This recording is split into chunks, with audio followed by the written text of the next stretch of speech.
पहला है perishable good price determination. जैसे कुछ वस्तुएं हैं जो शीघ्र ही नष्ट हो जाती हैं, जैसे कि दूध, सब्जियां, दही या मीट से संबंधित, या मछली या किसी भी चीज़ से संबंधित, कि इनकी एज कम होती है। मतलब अगर हम मिल्क को खरीद के लाते हैं, वेजिटेबल को खरीद के लाते हैं, तो इसकी वैलिडिटी होती है, एक एक्सपायरी होती है कि ये वस्तुएं कुछ समय के बाद खराब हो जाएंगी।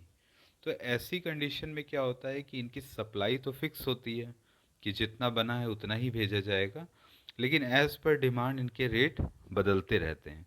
अगर डिमांड ज़्यादा है तो प्राइस ज़्यादा रहेगा, लेकिन एक ऐसी भी कंडीशन आती है जब इनकी एक्सपायरी नियर आ रही होती है, जब ये ख़राब होने वाली होती हैं, तो एक प्राइस को सेट कर दिया जाता है कि इससे कम प्राइस पे वो वस्तु नहीं बेची जाए। कहने का मतलब है कि जो अगर पेरिसेबल गुड्स भी है तो उसको इस आधार पे बेचा जाता है कि उनका एक रिजर्व प्राइस होता है, जैसे लोवेस्ट प्राइस हम कह सकते हैं, कि इससे नीचे उस वस्तु को बेचा नहीं जाएगा किसी भी हाल में, चाहे ही डिमांड उसकी शून्य हो जाए। ठीक है, इसकी ग्राफिंग अगले पेज पे हम दिखाते हैं।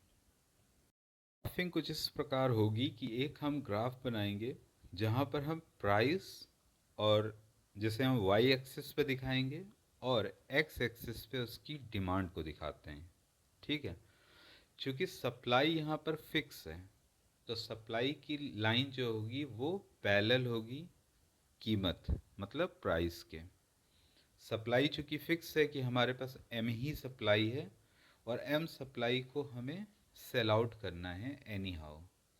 तो यहाँ पर डिमांड जिस तरीके से बढ़ती जाएगी प्राइस ज़्यादा रहेगा, ये सभी को पता है।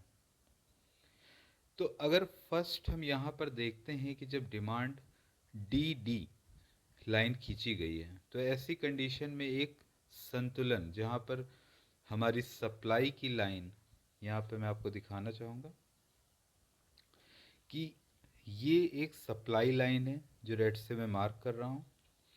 जब इसकी पहली डिमांड लाइन डी डी खींची गई, डी डी, ठीक है, तो ऐसी कंडीशन में ये एक बिंदु क्रिएट हुआ जो पी है।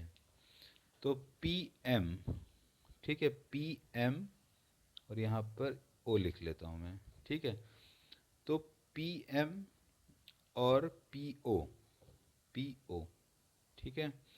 तो इसकी पहली कंडीशन ये बनती है कि पी एम और पी ओ के आधार पर मूल्य का निर्धारण किया जाए, और P एक ऐसा बिंदु है जिसे हम MP को हम इक्विलिब्रियम प्राइस, और जो P एक पॉइंट है इसे इक्विलिब्रियम पॉइंट हम बोल सकते हैं, इक्विलिब्रियम पॉइंट।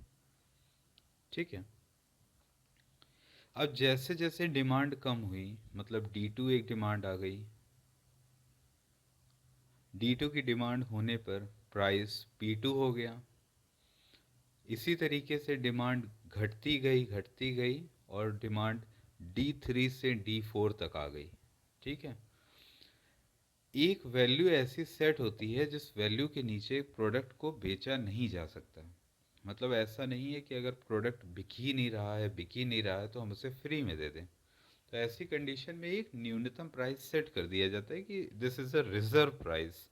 रिजर्व प्राइस इसलिए सेट किया जाता है ताकि वस्तु को उससे कम कीमत पे ना बेचा जा सके। तो यहाँ पर जो MP4 है, MP4 है, इसे हम रिजर्व प्राइस की कैटेगरी में रखते हैं, और जो MP है इसे इक्विलिब्रियम प्राइस बोला जाता है, और P हमारा इक्विलिब्रियम पॉइंट है।